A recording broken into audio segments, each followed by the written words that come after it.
content presented in this podcast is based on real events and may contain graphic descriptions of violence, sensitive topics, and explicit language that may be triggering, offensive, or sensitive subjects to some viewers and listeners.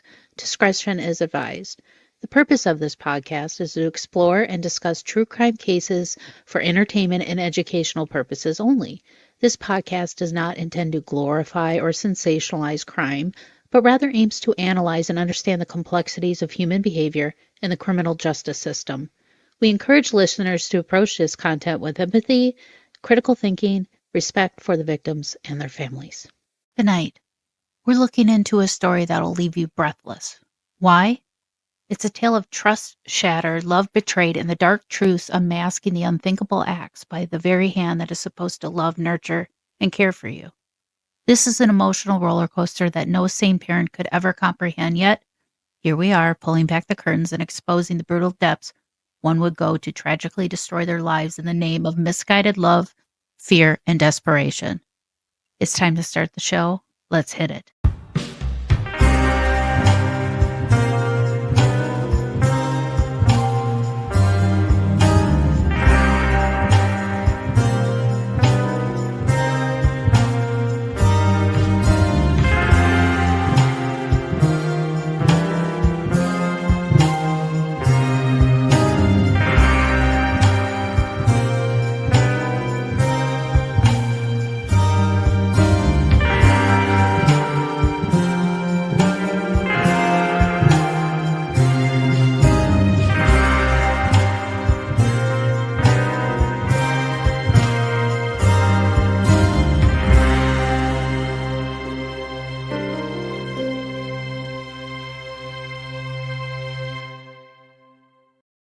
Hi, and welcome to another episode of Mysteries, Mayhem, and Merlot. I am your host, Winnie Schrader. And the reason why I wanted to take a look at this case of Jennyann, being a mother myself, I know that I do everything in my power to try and protect my kids. Hell, half the time being a parent, you're spending the majority of it trying to keep them alive. But in the book of Murder of Jennyann, a shocking true story by Rod Kackley, unmasks the true evil nature of Martha Ann Johnson, Jennyan's mother, a woman whose desperate attempts to keep her husband Earl from leaving her took a devastating and lethal toll on her innocent children. So I felt like it was something that I needed to talk about because being a mother, I can't wrap my head around harming any child, but especially my own. So the reason why I wanted Rod to come on to shed some light on this case to kind of get a better understanding of why a mother would do this to her children and just think that that is just a normal way of motherhood, maternal instinct, and that it's she should have never had children. But anyway, welcome to the show, Rod. Hi, thanks, Winnie. I appreciate it. Yeah, I came up. Oh, I see your little puppers in the background. Hello. Oh, that's Bella. Oh, hi, Bella. We are animal lovers here in the Schrader household. Yeah. We have a dog and 5 cats, so Okay. it's like a zoo here. Um, but yeah, I came across your book, Jennyann, and The Murder of Jennyann. And I was shocked at the reason why she was murdered and taken out of spite. Spite. And so if you could kind of shed some light on this case, because I don't know if a lot of people know about this, but it's horrific on what this mother was doing. So if you want to go back to Martha's beginnings of, and she was married a lot too, so maybe her first marriage. Yeah, Martha had this undying need to be accepted Uh-huh. and to be loved. She was always looking for someone to love her. And she Okay. went through 4 marriages, you're right. Now, it's important to remember the time that this happened. Jennyann Wright was murdered in 1982. Okay, that's a Okay. critical thing to remember. Because one of the interesting things, see, she had this, her relatives really stuck by her and said that she could not have done this, that she would never hurt Jennyann, especially who was her firstborn daughter.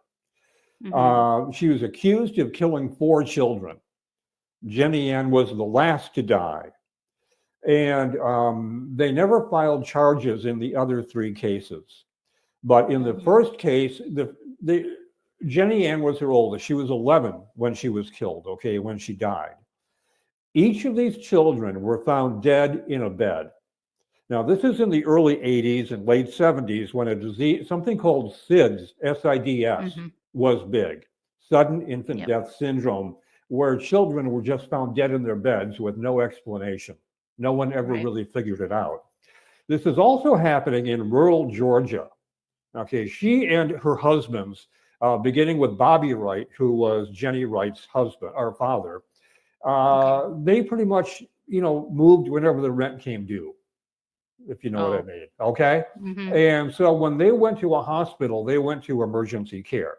They did not have a personal physician. They went to emergency care and they got in and out as inexpensively as possible. The doctors often said that it was SIDS that killed the children, when in Okay. fact, what was happening was Jenny Ann, Martha, and her family called her Ann, by the way. Oh, Martha okay. Ann she was a stout woman. She was rather short, but she weighed over 250 pounds. She would Okay. lay on top of the children and smother them to death. And then she would get off and she would call. Now, see, it wasn't just Earl she was trying to keep. Earl was just her third husband. Her Uh-huh. first husband, Bobby, every time she would fight with these guys, they would argue, they would go off and run off. And she would lay on top of one of the children and kill them. At least that's what the police said, okay? Like I'm saying, it Oh. was never, the first three were never adjudicated in court, so I'm not going to say that she killed the three, but Mhm. that is what the prosecutors were saying, and that's what they were working on. Uh, Okay. so there were, and Jennyann, now get this, Jennyann, now they were progressively older, okay? Bigger children would, Jennyann was 11 years old when this happened to her. I mean, Oh. mother, can you imagine the way an 11-year-old must have fought and struggled to stay alive? Oh.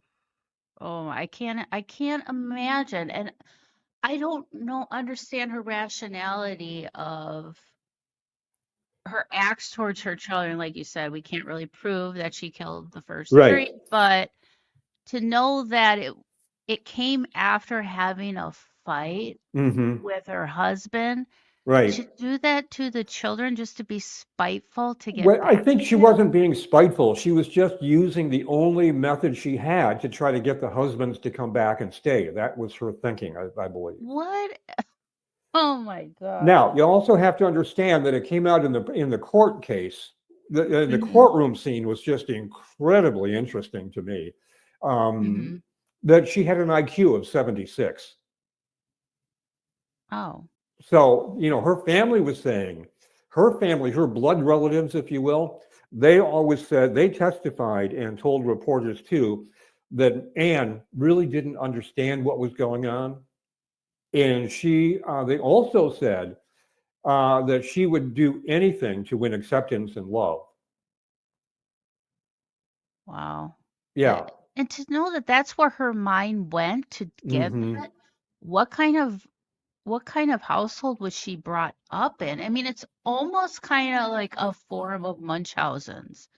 Like Yeah, I think it is. you You're want right.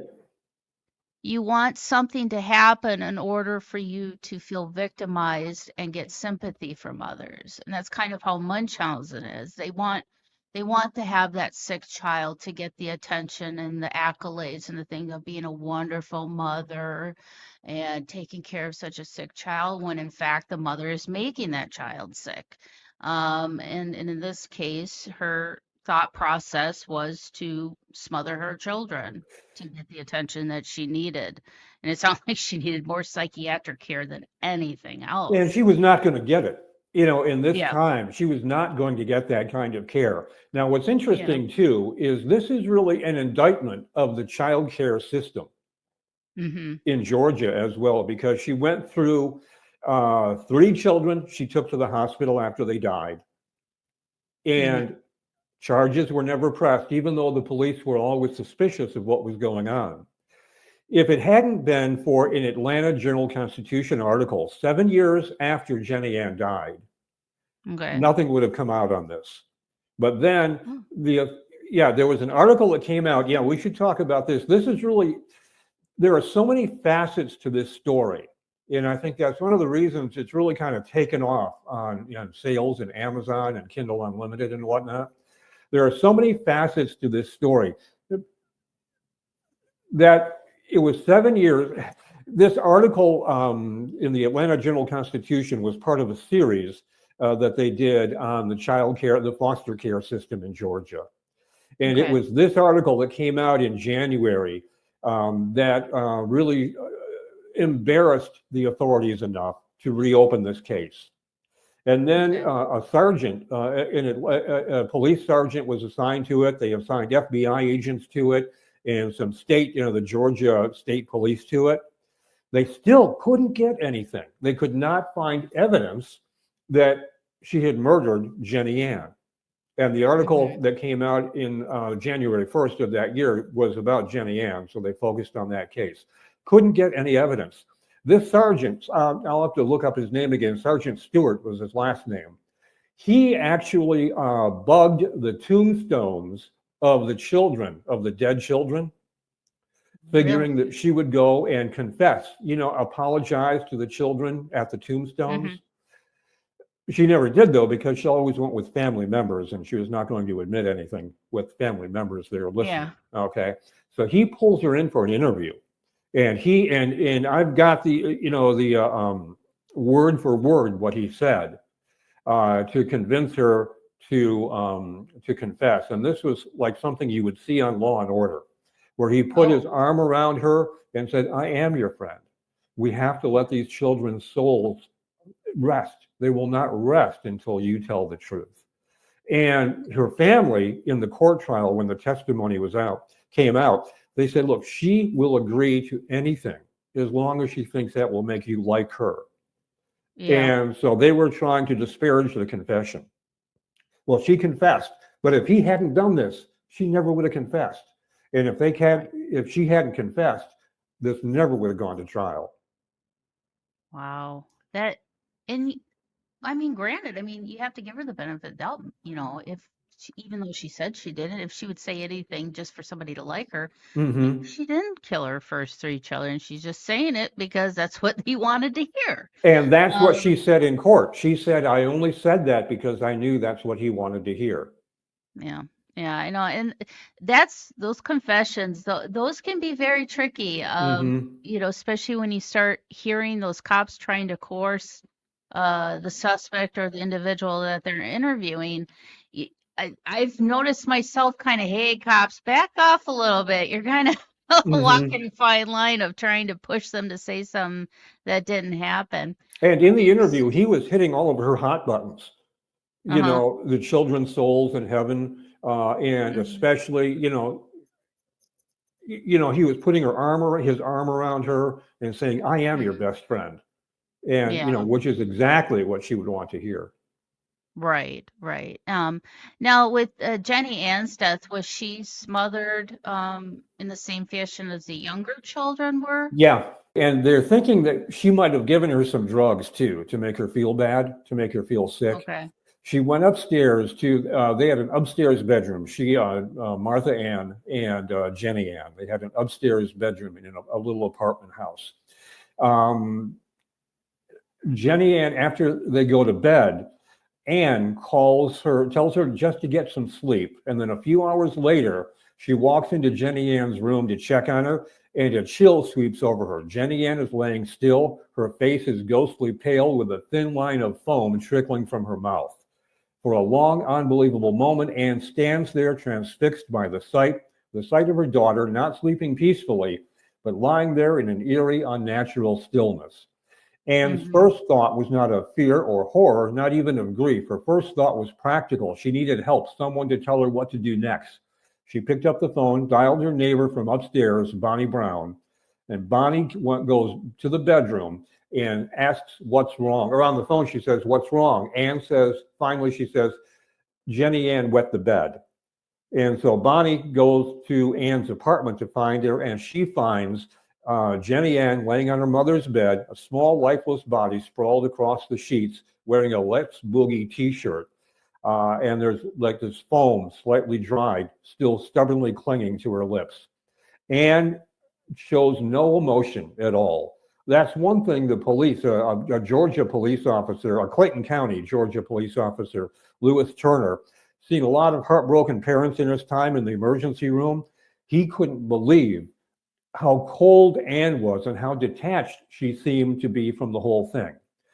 And Mhm. at one point in their short conversation, turns to the officer and says, "If I were two people and this other person hurt their kids, would I go to jail?" Turner looks at her and just says, "Yes." Now, that's something that came out in the trial and is an Hmm. example of the kind of person they were dealing with here. Yeah. It's almost like, yeah, she was trying to set herself up. Was she kind of alluding like a split personality thing? I Yeah, mean, she, maybe. I don't know. uh, Or maybe she just turned it off. Or maybe wow. it was a split personality. I hadn't thought about that, to tell you the truth, Winnie. I don't know. Oh, yeah, because it's almost like, because she's like, basically, if the same person, two different people, Mm-hmm. but in one body kill a person, would that other person be found guilty? And there have been cases where the multiple personality or split personality defense has been brought up in court because a lot of times people that when they have go into those manic states of switching personalities, they don't remember what the other personality did. Mm-hmm. So, but for her to say that at the hospital, it almost feels it's that's that not serial killer, but that's that kind of intelligence they have that they're starting to plant seeds Mm-hmm. on trying to spin a narrative Mm-hmm. right from the beginning. So that would cause my little detective hairs to stand on end. We do have to take a quick break, but when we come back, I'd like to kind of talk about the actual court case itself and what was like her specific like defense and the result of that and what things have been done to improve post maternity care for women, especially women that deal with postpartum depression, manic episodes, and wanting and accidentally or intentionally harming your child. I think that's something that needs to be people be need to be aware of. So we'll take a quick break and we'll be right back. We have Rod Kackley, the author of The Murder of Jenny Lynn, a shocking true crime story. And you have kind of a series of these shocking true crime stories. Is that correct? Yeah, I do. Yeah. Okay, and I will have a link today for the book, today's description, along with your author page, so people can also check out all your other books that you have, because you also delve into kind of the fan fiction, the paranormal, which my audience is very familiar with. My husband is Oh, that's is the right. Yeah. I yeah, saw that on yeah, your he's the website. king of Yeah. the yeah, he's the king of the paranormal. Yeah. But yeah, so we'll definitely do that. We'll discuss all that when we come back from the break. It's the holiday season, a time of giving, receiving, and maybe even answering life's most mysterious questions. What better way to bring joy and clarity to yourself or a loved one than with Love and Lotus Tarot readings by Winnie Schrader? This December, give the gift of insight, empowerment, and a little holiday magic. Because when you buy one tarot reading, you get one free. That's right, buy one, get one free all month long. Whether you're curious about the past, seeking answers in the present, or wondering what's in store for the future, Winnie's loving, empathetic, and accurate tarot readings are the perfect way to connect with what matters most. Choose a cozy phone reading or a face-to-face video session. Perfect for this festive time of year. Visit www.paranormal60.com and click the Love and Lotus tab to learn more and book your readings. Again, that's www.paranormal60.com. Click the Love and Lotus tab. This December, the best gift is to give and receive with Love and Lotus Tarot readings by Winnie Schrader. Don't wait. Book your readings today and make this season truly magical.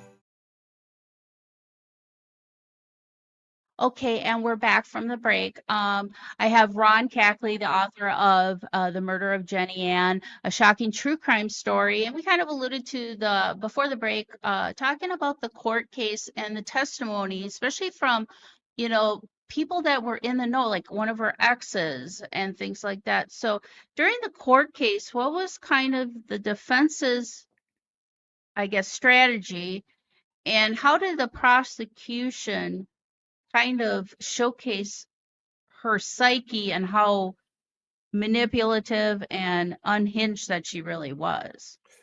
Robert Keller, the district attorney here in Clayton County, said, "Ladies and gentlemen," to the jury, "ladies and gentlemen, what we have here is a mother who time and time again found herself at the center of death's vortex." He leaned into his words. He drew the jury's attention. "We will show you a pattern, a dark, chilling pattern. Each child's death happened after a fight between Anne and her then husband, Earl Bowen. A fight after which Earl would storm out, leaving Anne alone with the children." Okay. That's quote No. unquote, that's a quote from what he said. In contrast, the defense attorney, Colin McDonald, who was a pro bono attorney, Okay. he began by saying, "Ladies and gentlemen, I urge you to look beyond the sensational story. Anne Wright is not on trial for every sorrow and tragedy she's experienced. She's here today because of one case, one life, one death, her daughter, Jennyann. That's what we are here to consider. Not the grief, not the marital disputes. We are here to decide whether or not she's guilty of a single tragic event." So see, he's trying to, the prosecutor there, Keller, is trying to show this as a pattern. This is the end result of a pattern of murder. Where McDonald, the defense attorney, is saying, no, this is about one case here, not every other case. It's just this one case. Okay. And so you said so they would fight and then Earl would take off and go to Stanley's. Now, how is Stanley tied into this family, how is he tied in with Earl and Martha and connected to all this? According to what I was able to find out in my research, this is taking back in the late 80s and early 90s, okay? And so the way this kind of thing was described in a newspaper, totally different than it is right now. He was described several times, they were described several times, Earl and Stanley, as having a homosexual relationship, quote unquote. And so that's what we had. Now, Earl and Stanley, every time Earl and Anne would fight, Earl would run to Stanley's house and one of the children would die mysteriously. Now, there was a time, according to Stanley, this is what he testified in court, when Anne called Stanley's house knowing Earl would be here. And she told Stanley on the phone, either Earl comes home or something's going to happen to one of the children. Whoa. That was Stanley's testimony in court. Okay. Wow. Earl and Stanley knew something was going on wrong here, and especially Stanley. He was really Earl had this, it was a relationship that he had with Anne, okay, Martha Ann. And I call her Anne because that's the way her family seemed to, describe her. Earl had a relationship with Anne. I mean, no husband, no father really wants to believe his wife, estranged as she may be, was killing their kids. Okay, so Stanley was the one that said, look, you got to listen up here. Something is wrong. This should not be happening. This is happening more than to be just coincidental. And so he really pushed it. And they together talked to the police and talked to the district attorney's office and tried to get action on this. But nothing happened until that Atlanta Journal-Constitution article came out 7 years after Jennyann's death. And McDonald, Anne's attorney, Colin, he made that point in court. He said, look, nothing, this is 7 years after the fact that this is happening. This would not be happening if it hadn't been for that article written and published 7 years after Jennyan's death. He said, and this so-called confession the prosecution wants to parade before you, it's the words of a woman who's been manipulated by authority, a woman easily swayed to say almost anything. Wow. And later in the case, a couple of days later, she would disavow the confession. She would say not only that she was swayed, she would say, I never said that. Well, the problem was he had a video camera stuck on it. They were in a storeroom. This Yeah. wasn't like an interrogation room like you would see on TV on 48 Hours. This was a storeroom with Okay. shelves and junk up, boxes up on the shelves and that kind of thing. And there was a video camera stuck up on one of the shelves, and that was Okay. recording everything she was saying. Yeah, I mean, it's almost like she did have like two personalities. One minute she's saying, I don't know what you're talking about. And then Hmm. they're like, yeah, yeah, I did it. So Hmm. what are you gonna do? It's almost like she just had this weird concept of her reality was so skewed. Because and again, she obviously probably knew that her husband was having a homosexual affair, but I don't know why that would constitute their rationality would be to kill one of their children because of it. I don't understand. And yes, during that time, mental health Hmm. was like non-existent. Right, It's right. pretty much you go to a psychiatrist, they give you pills, you're good to go. I mean, it's not like what mental health is today. And there was such a horrible stigma of it too, along with being a homosexual male. So it's like you had all these kind of uh, social unnorms, I guess. Hmm. I don't know what else to call it, but like, mental health, homosexuality, those are things that were always kind of taboo, pushed under the rug, hidden away from society. And if she would have gotten the proper care that she would have needed, would all of her children be alive? And if the police had done more investigation in the early days, would more of the Right. children be alive? Right. And And if I it, guarantee, and see, another thing was, see, they would go from hospital to hospital. These kids were never brought to the same hospital. yeah. Okay. And so back in those days too, there was no communication between the hospitals like there is today. That's why back in that day, see, I was a reporter before I retired and started doing this. And I can Okay. remember that when computers came to hospitals and they were able actually to put your records on one data bank. And Yeah. so that you could see, it used to be you have to go to the hospital, you would have to give your whole life story every time because there was no Yeah. record of anything that had happened to Right. you. Okay. So when they went to the hospital when she took her kids to the hospital, there was no record that Hmm. anything had happened to the other kids. They had Okay. no record of her. And so there was no, providence to look at to see what happened here. So there was that too. It was Yeah. just a And totally different time. right. And it's amazing how she kept having children. Hmm. I, I almost feel like women like that, like I wish they couldn't have children. And not because I don't want them to enjoy and experience motherhood, but Hmm. obviously mentally they're just not capable of doing it because that is not what we do to our children when we get mad at them. That's not what we do when somebody else makes us mad. We don't harm our children.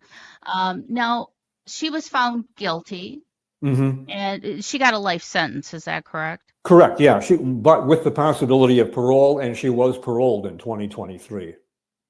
She was. So she's Yeah. She was paroled in 2023. And, interestingly enough, uh she went through three husbands before the trial. I mean, up to, she went through three husbands, but at the trial, when the trial happened, she had finally met a man who truly loved her and vowed to stick by her. Oh, really? Yeah. Mm. Well, and maybe that's what she needs. That's Hmm. if she needs something. I mean, obviously, maybe Earl and her other husbands too. They probably weren't the most stable people either. I guess, she could have been a victim of the people that she surrounded herself to. Because a lot of times people that do have mental health issues, like you said, she would try and do everything she can for people to like her. Maybe, she was obviously finding people that weren't the greatest, in I society think that as she found well. men who really did not want to have a relationship, the kind of relationship that she wanted. Right, right. Well, And and yeah. that's probably why, like with Earl, him Hmm. being a homosexual, he has to cover it up by looking like a normal heterosexual family He, by man. the way, did remarry and has a whole other family going now. Oh, he did? Hmm. With Right. a A woman, yeah. heterosexual, Hmm. really? Yeah, a heterosexual relationship. He married again, Okay. and his wife was with him in the courtroom during Anne's trial. Hmm. Now, with everything that happened, has there been any new strides since this case was made public and people are aware of it now? Uh, are there any strides to help women with mental health during pregnancy, post-pregnancy? Is there anything that has uh, grown in significance that is actually making an impact in that area? Because I know That a I lot of can't women. say. I would imagine there has been, just from the Okay. news stories that I've seen, and postpartum depression, and we have a whole different attitude about that Hmm. now, about mental health Right. now. But I really Hmm. did not look at that as part of this book. No. Yeah, well, it would be interesting to see because, I was aware of in the 80s. Yeah, it's like mental illness was just like you were just shunned. You were a Hmm. crazy person, throw you in a room and throw away the key type of thing. It was like being in a prison, and maybe prison for her was a good thing. I'm sure she got some care. Did you hear about any type of psychiatric care that she was receiving in No, jail? no, I didn't. No, Okay, no, no. but now with the death of Jennyann, um, is there any type of, do people still kind of honor her and keep that kind of mental health awareness up? Having her kind of not be a poster child, but say, hey, I don't think mental. there has been to this point, but like I said, the Atlanta Journal-Constitution did a series that I believe was Okay. nominated for a Pulitzer Prize Oh, okay. on the foster care system, Yeah, and and that. and this was, I believe, this was part of that series. Yeah, I've had I've known some children that have gone through the foster care system. And that's a system, the adoption system, the foster care system, that is something that really needs to be taken a look at and fixed in a lot of places. A lot of families, they just want foster children for a paycheck. Yeah, and And this, maybe I misspoke by the foster care. It's just the Child and Family Services people. yeah, They were yeah, called several times too, and Earl and Stanley tried to get to them and the Children and Family Services to say, you need to, like one CFS person asked Earl, is this woman, is Anne hurting your children? And Earl said, no, she's killing these children. and they didn't do anything. Now, this was during one of the hospital stays, not with Jennyann, but with one of the other children. And Okay. he said, no, she's not hurting them, she's killing them. What was their standard of removing a child from a household? Again, and if I remember, at the trial, this came out at the trial too, and at the trial, there the foster. I keep saying foster. I don't mean foster. I mean Child and Family Services. I know. They're you get all these acronyms and names in government. You get Oh, them. I know. I get them confused anyway. But yeah, their attitude was, look, we get a lot of cases. We're Hmm. overburdened. Everybody's got too many cases, and Hmm. stuff Well, stuff I think happens. killing children is kind of Hmm. priority. Put it on the top of the pile. Yeah, it would seem, especially since Yeah. before Jenny, you had three children who died. Yeah. And, the any type of like, even the foster care system, there's a lot of neglect and abuse even going on through there because the foster care system, the more children you get, the more money you get from the government, and people would collect foster children like they were Pokemon cards just to get a paycheck. And also with child protective services, them being overloaded, not fully investigating cases of abuse, because not all abuse is physical either. Hmm. So for it, I can't imagine being a child protective surgeon, child protective service person and hearing a child speak of their abuse, tell them it's mental abuse, it's emotional abuse, and not having that tangible evidence to pull that child out of that home, 'cause there's no physical evidence. Mm-hmm. And obviously with Martha Ann, now was there any type of like physical abuse on the children prior to them dying? Like, No, there was no sign of so there physical abuse at all. no bruises and stuff. Okay, so it's just kind of a fluke thing. It was Mm-hmm. in the moment, unrational thinking, and killer child. Oh, I well, thank you so much, Rod, for writing this book and getting a case like this out in the forefront, and shedding some light on mental health, especially when it comes to being a mother, because I'm a mama bear, Mm-hmm. and if anybody hurts my children, they better watch out. But as a person and as a mom, I can't rationalize the other way around. And obviously, mentally, she was not okay. She probably should have never had children because Mm-hmm. mentally she couldn't handle it. But I appreciate you taking the time to pick these stories out of history. That way, I think if more cases like this get put in the forefront, I think we might have a better understanding of a lot of the cases in the past and say, maybe they weren't as evil as we thought they were because they had some issues. So, Mm-hmm. and hopefully we can use it as a preventative tool so this doesn't happen again in the future. Yeah. So do you have any speaking engagements or anything coming up? I Do you have a website? I don't know. I do have a website, rodkackley.com. Okay, A good way to keep in touch with what I do, though, is really through Amazon. And perfect. my books are up there on Amazon. Yes, and I'll definitely have a link for that in today's description along with your author page. Today we're talking about the book, The Murder of Jennyann, a shocking true crime story with author Rod Kackley. Well, thank you so much, everyone, and I hope to see you all next week. Thank you for joining me for another episode of Mysteries, Mayhem, and Merlot. And until our next case, my armchair detectives, stay safe, stay vigilant, and stay aware. I'll see you right here next week on Mysteries, Mayhem, and Merlot.